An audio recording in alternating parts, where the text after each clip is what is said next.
Kita berdoa. Kasih setia dan damai sejahtera dari Allah Bapa dan anaknya Tuhan Yesus Kristus kiranya menyertai saudara-saudari sekalian. Amin. Shalom. Apa kabar hari ini saudara-saudariku semuanya? Kiranya kita tetap berada dalam kesehatan dan perlindungan yang dari Tuhan Yesus Kristus. Salam sehat bagi kita semua.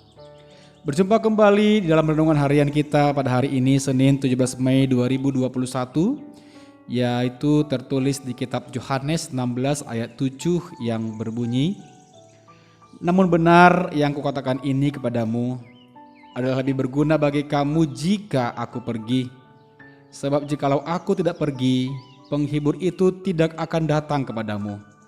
Tetapi jikalau aku pergi, aku akan mengutus dia kepadamu." Pergi ditinggalkan oleh orang terkasih merupakan peristiwa yang sangat menyakitkan, membuat kecewa dan terluka. Tidak ada orang yang siap untuk memberangkatkan kepergian orang yang dikasihinya, apalagi bila pergi untuk selama-lamanya.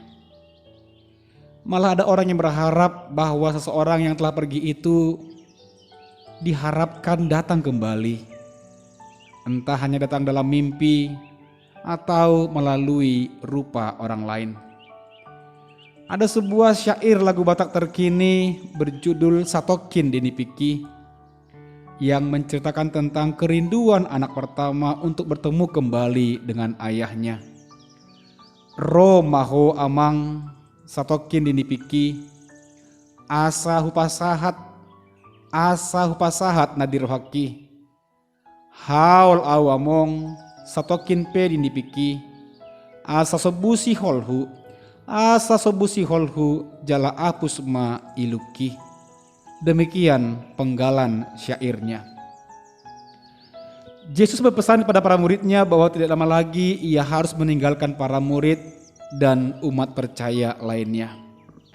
Waktunya telah tiba untuk menghadapi siksa dan derita, penganiayaan dan kematian, kebangkitan dan kenaikannya ke surga. Misi Yesus harus dan telah tergenapi di dunia ini di masa hidupnya. Untuk itu ia bahkan membekali para murid dengan kuasa agar mereka dapat meneruskan tugas mulia, yaitu pemberitaan Injil. Yesus menasihati dan mewanti-wanti kepada semua muridnya. Segalanya sudah disampaikannya kepada mereka agar mereka tidak kecewa, tidak kecil hati, patah semangat, ataupun kehilangan harapan.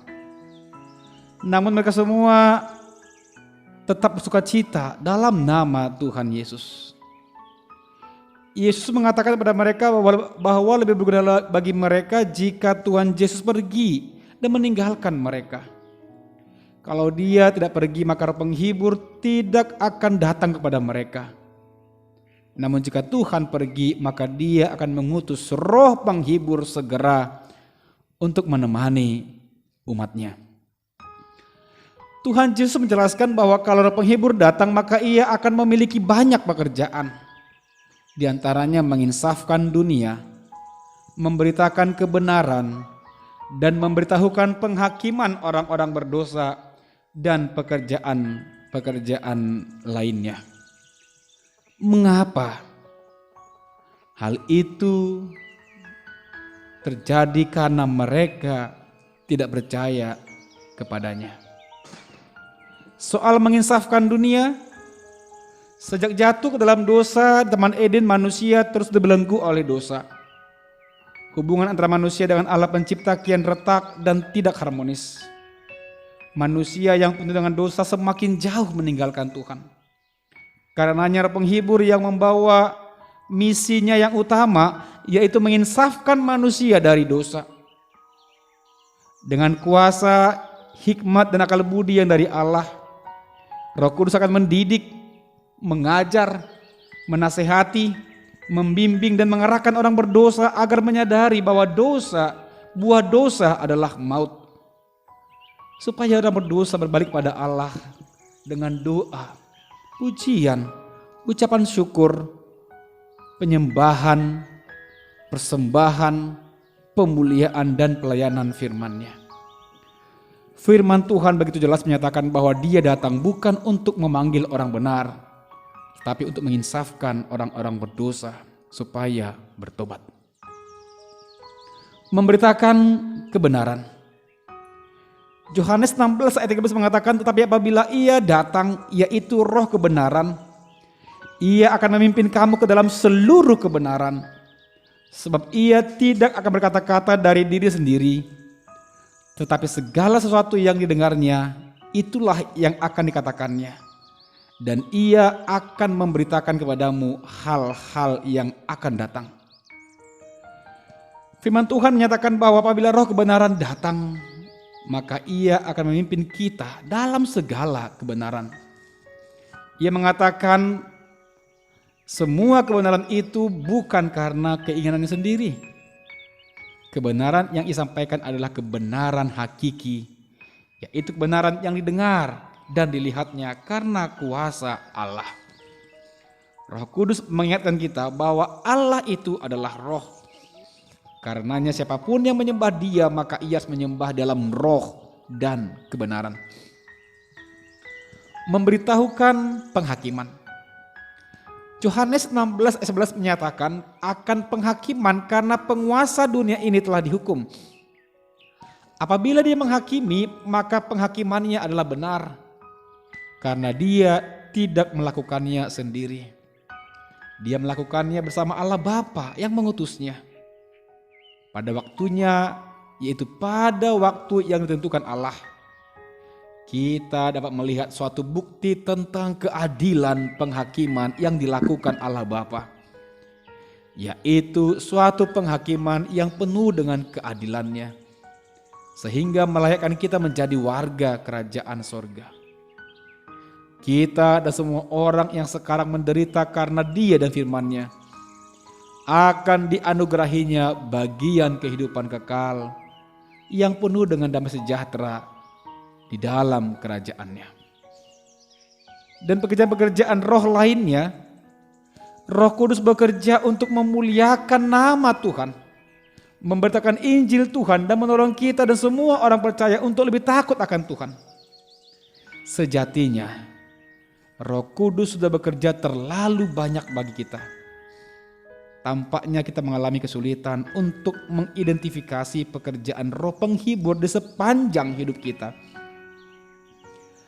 Roh penghibur yang diutusnya sudah melakukan beragam pekerjaan roh. Roh Kudus tidak hanya bekerja menginsafkan orang-orang berdosa, memberitakan kebenaran dan penghakiman semata. Roh Kudus juga sudah bekerja mendidik, mengajar, melatih, dan membimbing kita ke jalan yang lurus. Roh Kudus juga menasihati, mengarahkan dan mengingatkan kita agar tetap setia berdoa, beribadah, dan mengucapkan syukur kepadanya, supaya kita setia memuji, memuliakan, dan menyembah Dia.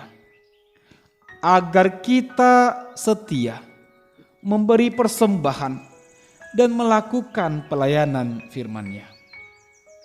Berbahagialah kita, saudara-saudaraku terkasih, yang telah mendengar dan melakukan didikan, ajaran dan tuntunan roh oleh karena firman-Nya.